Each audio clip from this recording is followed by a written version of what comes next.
ആ നിലവിളി ശബ്ദം കേട്ട സ്ഥലത്തേക്ക് ആദർശ് ഓടിപ്പാഞ്ഞെത്തിയപ്പോൾ കണ്ട കാഴ്ച അവനെ നടുക്കുന്നതായിരുന്നു. തൻ്റെ ഭാര്യ ആനി മുടിയടിച്ചിട്ട് കണ്ണിൽ നിന്നും വായിൽ നിന്നുമൊക്കെ ചോരയൊലിപ്പിച്ച് ഒരു ഭീകര രൂപിയായി നിൽക്കുന്ന കാഴ്ചയായിരുന്നു അവൻ കണ്ടത്. പെട്ടെന്ന് ആ കാഴ്ച കണ്ട് അവനൊന്ന് പതറിയെങ്കിലും ആത്മധൈര്യം ഒട്ടും കൈവിടാതെ "നീ ആരാണെന്ന്?" അവൻ ചോദിച്ചു. ഇത് കേട്ട അവൾ പൊട്ടിച്ചിരിച്ചുകൊണ്ട് "ഞാൻ ആരാണെന്നറിയണമെങ്കിൽ നിന്റെ ഭാര്യയോട് പോയി തിരക്കണമെന്നും അവൾ അതിനുള്ള മറുപടി നിനക്ക് തരുമെന്നും" പറഞ്ഞുകൊണ്ട് വീണ്ടും അവൾ പൊട്ടിച്ചിരിക്കുവാൻ തുടങ്ങി. ആദർശിനെ തിരക്കി ദീപുവും ജോഷിയും അവിടെ എത്തിയതോടെ അവൾ അവിടെ നിന്ന് പെട്ടെന്ന് തന്നെ അപ്രത്യക്ഷയായി. "നിനക്കെന്താണ് പറ്റിയതെന്ന്?" അവർ അവനോട് ചോദിച്ചപ്പോൾ "എനിക്ക് നിങ്ങളോട് കുറച്ച് കാര്യങ്ങൾ സംസാരിക്കുവാനുണ്ടെന്നും ഞാൻ നിങ്ങളുടെ റൂമിലേക്ക് വരാമെന്നും" അവൻ പറഞ്ഞു.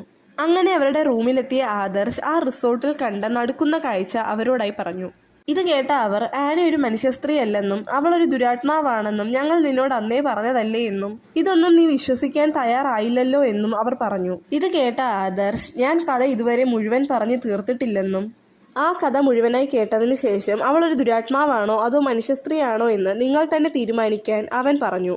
അങ്ങനെ അവൻ എവിടെ നിന്നാണോ ആ കഥ നിർത്തിയത് അവിടെ നിന്ന് തന്നെ വീണ്ടും കഥ പറയാൻ തുടങ്ങി. അന്ന് രാത്രി ആനിയെ തിരക്കിപ്പോയ ആദർശിന് ഒരു കടത്തിണ്ണയിൽ കിടന്നുറങ്ങുന്ന ആനിയെ കാണാൻ കഴിഞ്ഞു.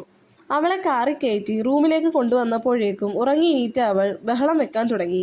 വല്ല വിധേനയും ഡ്രൈവറുടെ സഹായത്തോടെ അവളെ അന്ന് രാത്രി തന്നെ ഹോസ്പിറ്റലിലേക്ക് എത്തിച്ചു.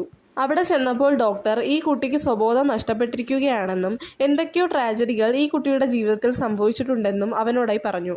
ഇവിടെ കിടത്തി ഈ കുട്ടിക്ക് നല്ല ട്രീറ്റ്മെൻറ്റ് നൽകിയാൽ ഉറപ്പായും ഈ കുട്ടിക്ക് സ്വബോധം വീണ്ടെടുക്കാൻ പറ്റുമെന്ന് ഡോക്ടർ അവനോട് പറഞ്ഞു. അങ്ങനെ അവളെ അവിടെ കിടത്തി ചികിത്സാ ചിലവിനായുള്ള പണവും നൽകി. അവൻ്റെ ഓഫീസിൽ നല്ല തിരക്കായതിനാൽ അവൻ US-ലേക്ക് തിരിച്ചു മടങ്ങി. അങ്ങനെ നീണ്ട 6 മാസങ്ങൾക്ക് ശേഷം ഡോക്ടറുടെ ഒരു ഫോൺ കോൾ അവനെ തേടിയെത്തി. ഈ കഥ എല്ലാവരും ഒന്ന് ലൈക്ക് ചെയ്ത് സബ്സ്ക്രൈബ് ചെയ്ത് സപ്പോർട്ട് ചെയ്യണേ.